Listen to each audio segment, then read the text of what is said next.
إن عظمة الله لا يعلمها إلا هو، ولكن الله جل في علاه يدلنا على عظمته بقدر ما تتسع له العقول، وإلا فإن عظمة الله لا يحيط بها ولا يعلمها إلا هو سبحانه وتعالى.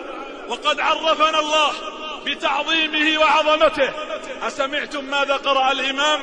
هل تأملت في القرآن الكريم؟ هل نظرت في الآيات الباهرات؟ ترى عظمة الرب جل جلاله، ترى الربوبية كاملة، فسبحانه في علاه، سبحانه في علاه. نعم، وكأي من آية في السماوات والأرض يمرون عليها وهم عنها معرضون. من هو الله؟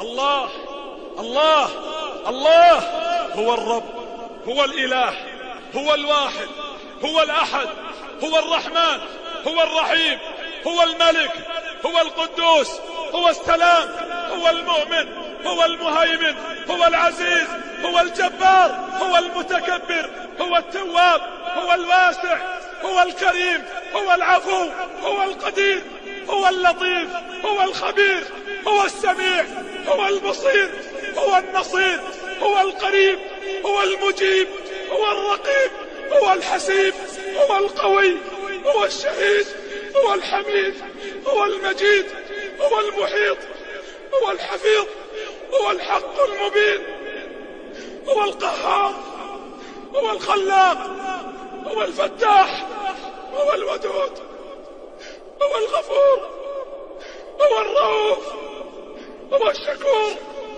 هو المتعال، هو المستعان، هو الوهاب، هو الخفي، هو الوارث، هو الولي، هو القائم، هو القادر، هو الغالب، هو القاهر، هو البر، هو الحافظ، هو المليك، هو المقتدر، هو الوكيل، هو الكفيل، هو الكافي، هو الأكرم، هو الرزاق، هو ذو القوة المتين، هو غافر الذنب، هو قابل التوب، هو الملك جل جلاله.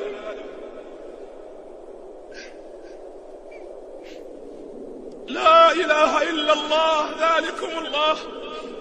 لو أن أشجار البلاد جميعها الأقلام تكتبها بكل بنان، والبحر تلقى فيه 7 أبحر لكتابة الأسماء كل زمان، نفدت ولم تنفد بها كلماته، ليس الكلام من الإله بفاني.